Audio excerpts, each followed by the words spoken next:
What happens after the last breath?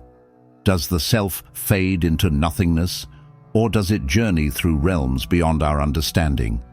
Welcome, fellow soul traveler, to the greatest mystery of all. Today, we delve into one of the most profound and mystifying texts in Tibetan Buddhism, the Bardo Thodol, better known in the West as the Tibetan Book of the Dead. Picture this, a guide that accompanies you through the most enigmatic moments of existence. This is the role of the Bardo Thodol. It's not merely a manual for dying, it's a spiritual map for navigating the journey beyond death.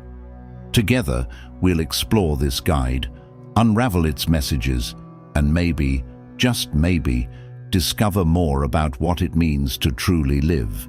The Bardo Thodol was crafted by Padmasambhava, a legendary figure in Tibetan Buddhism. Born in India, Padmasambhava is credited with bringing Buddhism to Tibet in the 8th century. Revered as the Guru Rinpoche, or Precious Master, he was more than just a monk. He was a yogi and a profound spiritual teacher. The Bardo Thodol emerged from his desire to help not only the living but the dead, offering a path to liberation even after the final breath. From a young age, Padmasambhava displayed extraordinary spiritual abilities. Recognized as a Mahasiddha, or a being who has attained a high level of spiritual power, he was invited to Tibet by King Trisong Detsen, who sought to expand Buddhism and unify the Tibetan people. But Tibet at the time was a land steeped in shamanic and animistic traditions, rooted in the indigenous Bon religion, which posed challenges to the spread of Buddhism. Padmasambhava faced resistance from local spirits and deities. Using his knowledge of magic and tantric rituals, he subdued these forces, integrating them into Tibetan Buddhism. This allowed him to establish the first Buddhist monastery in Tibet, the Sami Monastery, and lay the foundation for teachings on the mind, reality, and the cycle of existence, known as samsara. In Tibetan Buddhism, death isn't seen as an end, but as a transition, an opening to spiritual liberation.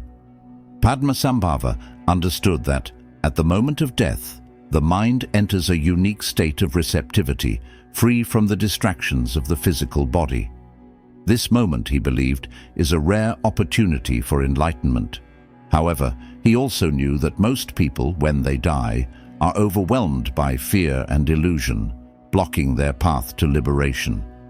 Thus, he created a guide, a tool for preparing the mind for the bardos, the transitional states after death. His goal was to reduce suffering and open doors to enlightenment, even in the face of uncertainty. This compassion is the core of the Bardo Thodol. For those who may not reach enlightenment in life, Padmasambhava offered a final opportunity to recognize the pure, clear light of the mind at the time of passing. The Bardo Thodol guides us through 3 primary stages, or bardos, that every soul must face. 1. The Chikhai Bardo, the moment of death. In this first bardo, the soul experiences the moment of death itself. The physical body dissolves, and consciousness is freed from material constraints. After this dissolution, the soul encounters the primordial clear light, an overwhelming, pure and immense light that represents the true nature of the mind. This clear light is where ultimate consciousness exists, free from duality, fear, and attachment. It's sometimes called the higher self or the solar mind. For a spiritually prepared soul, recognizing the clear light leads to instant liberation, a state of peace and enlightenment known as nirvana. No rituals or doctrines are required. It's a direct experience of truth. In this moment, all karmic baggage and personal identities dissolve. For the unprepared, however, this light can be frightening. Fear and attachment to the familiar may prevent the soul from recognizing it for what it is, and it retreats into the next stages of the bardos, where distorted visions and illusions await. 2. The Chönyid Bardo, the Bardo of visions. As Carl Jung once said, gods and demons are projections of the unconscious. In the Chönyid Bardo, the soul encounters projections of its own mind, which can appear as both angelic and terrifying visions. This stage reveals the deepest aspects of the soul, everything that has been repressed, desired, or feared. These visions manifest in two forms, peaceful and wrathful. Initially, the soul encounters peaceful visions, represented by benevolent deities or enlightened figures like Buddhas or Bodhisattvas. These peaceful visions radiate calm and offer peace. However, for an unprepared mind, these visions may seem overwhelming, leading the soul to retreat in confusion.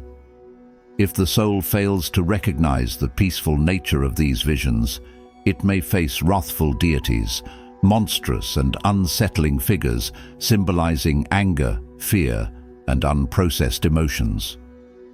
These wrathful visions are not external threats, but rather expressions of the mind itself. The Chönyid Bardo is a phase of deep revelation, where every vision holds the potential for learning and transformation. The key to transcending this Bardo is the recognition that all visions, whether peaceful or wrathful, are projections of the mind. By focusing on the clear light, the soul can find peace and liberation. This requires a deep awareness that these visions, though intense, are not real but temporary reflections of the mind's state. 3. The Sidpa Bardo, rebirth. In the final Bardo, the Sidpa Bardo, the soul faces the choice of its next life. This decision is influenced by the accumulated karma, the sum of actions, thoughts, and intentions from past lives. The soul is drawn to rebirth, guided by attachment, fear, and unfulfilled desires. During this stage, the soul experiences visions related to the process of rebirth, often depicted as images of union or creation. These visions symbolize the soul's choice of a new body, shaped by karmic tendencies. If the soul remains detached and lucid during this process, it may transcend rebirth and reach liberation. However, most souls are driven by unconscious impulses and attachments, which lead them to a new body that mirrors their unresolved emotions and desires.